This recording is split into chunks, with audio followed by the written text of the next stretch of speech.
Everyone, good evening. তোমাদের সবাইকার Valentine's day কেমন কাটছে বলো? আশা করছি ভালোই বেশ কাটবে। আমাদেরও খারাপ কাটেনি। সকাল থেকে তো দুজনের আমার দোকান ওর অফিস এই সব দিয়েই কেটেছে। সন্ধ্যেবেলা একদম সুন্দর করে রেডি হয়ে বেরিয়ে পড়েছি। এখন আর সন্ধ্যে নেই, 9:15 বাজে। ও ঠিক আছে, স্পেশাল ডে গুলোতে 10টার সময়ও সন্ধ্যে হয়, সেটা বড় কথা নয়। তো যাই হোক, আমরা রেডি হয়ে বেরিয়ে পড়েছি। যাচ্ছি কোথায় পৌঁছে জানতে পারবে কোথায় পৌঁছে যাচ্ছি। জানতে পারবে। সাধারণত কি হয়, আমরা খুব একটা নতুন জায়গা ট্রাই করি না।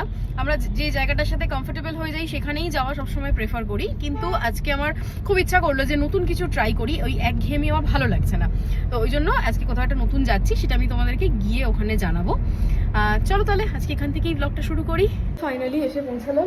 বেশ অনেকটা রাস্তা আমাদের বাড়ি থেকে। সেটা বল। হ্যাঁ, এসেছি আমরা লেভেল 7 এ। খাওয়া দাওয়ার কোয়ালিটি কি পাওয়া যায় না যায় কি বৃত্তান্ত। ফুড ব্লগার নই, বাট তাও শেয়ার করবো। একদমই তাই। আমরা ফুড ব্লগারের ব্লগও নই, কিছু বুঝিও না। ফুড ব্লগিং একটা আর্ট।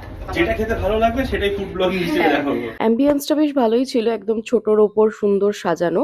রুফটপ যেহেতু ছিল, 7th ফ্লোর, ওটা নাম শুনেই বুঝতে পারছো। অর্ডার করেছিলাম পিৎজা, খেতে সত্যিই ভালো ছিল। আমি এইরকম পিৎজা খুব কমই খেয়েছি, একদম থিন ক্রাস্ট, মানে আমার পুরো মন ভরে গেছে পিৎজাটা খেয়ে। এবার আসি পিৎজার প্রাইসে।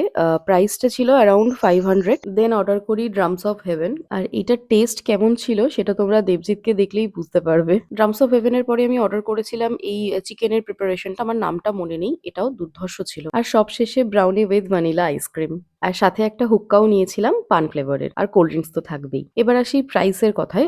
হুক্কার প্রাইস ছিল 600, যেটা অন্যান্য যে কোনো জায়গার রেস্টুরেন্টের থেকে আমার কিন্তু কম মনে হয়েছিল। হুক্কা, কোল্ড ড্রিঙ্কস নিয়ে আমরা টোটাল 6টা আইটেম অর্ডার করি। আমাদের বিল এসেছিল 3000। কলকাতায় আর যেসব রুফটপ রেস্টুরেন্ট গুলো আছে তার থেকে প্রাইসটা আমার একটু রিজনেবল বলে মনে হয়েছে। তো আমরা বেরিয়ে পড়েছি। গালাগালি করবি না, একটা কথা বলবো।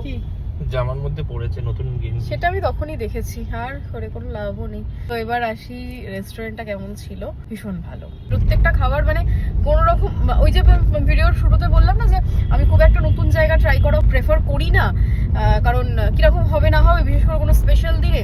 কিন্তু আজকে ট্রাই করলাম, ভীষণ ভালো লেগেছে, খুব ভালো। তোমরা চাইলে আসতে পারো, বেশ ভালো রেস্টুরেন্টটা। এখন বাজে 11:52। বাড়ি ঢুকতে ঢুকতে প্রায় এই গেল খুব বাজে ভাবে টানছে। বাড়ি ঢুকতে লোকের সামনে দুর্নাম করছিস কেন রে ভাই? দুর্নাম আমি কিছুই করছি না। যতই তুই দুর্নাম করি, দেবজিৎ খারাপ গাড়ি চালায়, ড্রাইভার তোর এটাই জুটবে সারা জীবন কপালে। তো বাড়ি ঢুকতে আমাদের মোটামুটি বেজে যাবে, বল 12:30টার মতো বেজে যাবে। হ্যাঁ, আরো বেশিই বাজবে। তোমাদের ভ্যালেন্টাইন্স ডে কেমন কাটলো আমাকে অবশ্যই কমেন্ট করে জানিও।